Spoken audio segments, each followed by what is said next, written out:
Joel. Narito ako upang ipahayag ang filosofiya ng aking mga kapwa mag-aaral at kung paano nila ito nagagamit sa kanilang pang-araw-araw na buhay. Maaari ko po bang makuha ang inyong pangalan at maaari ko po bang malaman ang inyong programa sa ating paaralan? So I am Lovely Joy Ombako from BSX and BS. Ano po ang inyong filosofiya sa buhay at paano niyo po ito nagagamit sa inyong pang-araw-araw na buhay? My philosophy in life is just as simple as do not do unto others what you don't want others to do to you. Yung the way of life in my life. It's just that, we all know we figure out something like that. And I just believe that we don't have to impart that feeling to others. We just have to try to be kind with our friends. Maraming salamat. Magandang araw po. Magandang araw din. Maaari ko po bang makuha ang inyong pangalan at ang inyong programa? Ako si Sofia May Olaes from BS Ed Math 1. Ano po ang inyong filosofiya sa buhay at paano niyo po ito nagagamit sa inyong pang-araw-araw? Ang filosofiya ko sa buhay, naniniwala ako na kung hindi ngayon, baka bukas.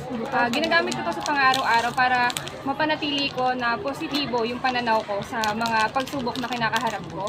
At naniniwala rin kasi ako na kung hindi man natin siya makukuha ng isang bugsuan o isang araw, ngayong araw na to, naniniwala ko na maaring mamaya, bukas o sa mga susunod pang pagkakataon dahil lahat naman ng bagay ay merong tamang pagkakataon para sa kanila. Maraming salamat. Maraming salamat. Maaari ko po bang makuha ang inyong pangalan at ang inyong programa sa ating paaralan? I am Sir Dilas Alapane from Visa Liwanag.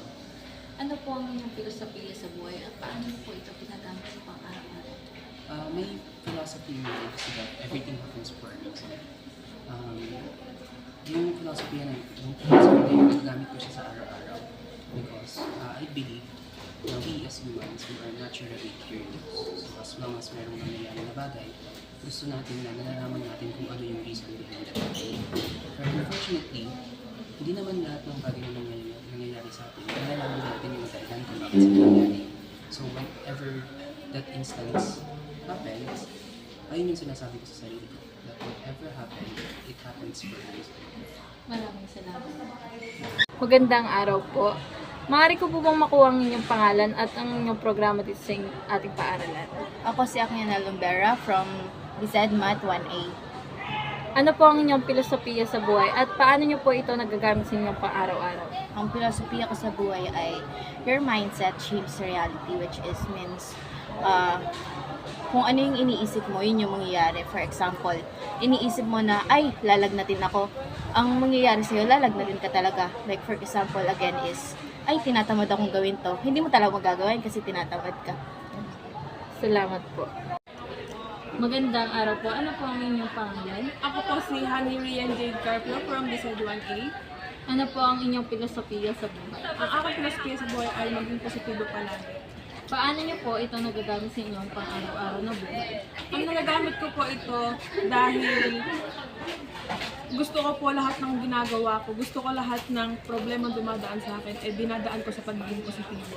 Para wala silang masabi sa akin na palagi akong malungkot. Salamat po. Magandang araw po. Ano po ang inyong pangalan? I am Micaela Nacional from BEd 2B. Ano po ang inyong filosofiya sa buhay? Yung patuloy na matuto at mag-adapt, which is mahalaga ang pag-unawa sa mga pagbabago at pagiging bukas sa mga bagong karanasan. Para sa akin, ito ay nagiging batayan sa pang-araw-araw, lalo na sa pag-aaral at pag-unlad, kung saan sinisikap kong maging mas mabuting tao at mas maging epektibong katulong para sa ibang mas nangangailangan din ng pag-intindi at kumbaga help mo na din para i-boost yung self-confidence na. Salamat po. Magandang araw po. Ano po ang inyong pangalan at ano po ang inyong programa dito sa ating paaralan? My name is Julian Sanchez. BSED 1. Ano po yung filosofiya niyo po sa buhay at paano niyo po ito nagagamit sa inyong pang-araw-araw na buhay? Filosofiya ko sa buhay yung pagkakataon sa pagkakataon. Sa nagamit ko siya ng pang-araw-araw. Pagka may nagagawa akong mistakes, hindi ko siya yung ginagawa bilang mali. Ginagawa ko siya bilang lesson sa buhay. Thank you po. Magandang araw po. Ano po ang inyong pangalan at ano po ang inyong programa dito sa ating paaralan? Ako si Alden Reyes na mula sa PED 1B. Ano po ang inyong pilosopiya sa buhay at paano niyo po ito nagagamit sa inyong pang-araw-araw na buhay? Ang filosofiya ko sa buhay is matatapos din.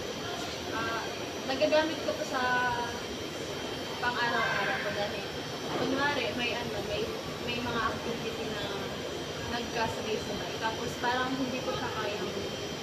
Ay iniisip ko na hindi ko to kaya. Parang sabi ko, kapag naisip ko na may matatapos din to kapag inumpisa ko ito, parang mag-uumpisa ako sa madali. Tapos parang sasolusyonan ko siya na yung sabi sa iniisip ko na ito. Salamat. Magandang araw po. Ano po ang inyong pangalan at ano po ang inyong programa dito sa ating paaralan? Irene Medina from PED 1B. Ano po ang inyong filosofiya sa buhay at paano niyo po ito nagagamit sa ating pang-araw-araw na buhay? Ang aking filosofiya ay time is gold. Dahil bawat oras, segundo ay mahalaga dahil hindi natin alam kung saan tayo hamakin ng ating landas. Yun lang. Salamat.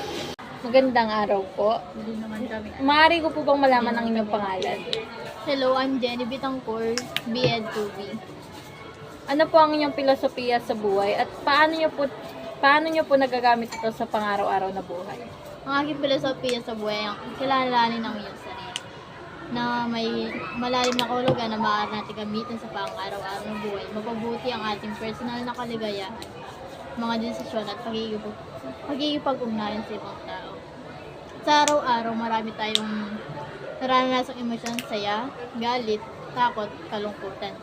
Sa pamamagitan ng pagkilala sa sarili, natututo kang kilalanin at intindihin ang iyong mga damdamin. Maraming salamat po. Magandang umaga po. Ano po ang inyong pangalan? Ako po si Junel T. Flores from BSL Filipino. Ano po ang inyong filosofiya sa buhay? At paano niyo po ito nagagamit sa inyong pang-araw-araw? Ang pinasabihin ko sa buhay is ang isang tagumpay ay maaaring maging hakbang para sa mga susunod na mangyayari sa buhay.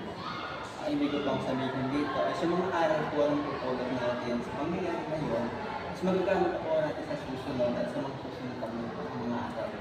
Ayun lamang po. Maraming salamat. Sa aking nalaman sa kanilang mga filosofiya, gaya nila, gaya ko, may mga sarili kaming mga paniniwala o filosofiya sa buhay. Upang maging positibo sa aming mga pang-araw-araw na buhay na aming haharapin. Ang natutunan ko, hindi lahat ng mga bagay ay nakukuha sa madaliang kuha lamang o sa pang-isang araw lang. Dahil naniniwala ako na kung hindi ngayon ay baka bukas o sa susunod pa na araw na darating sa atin.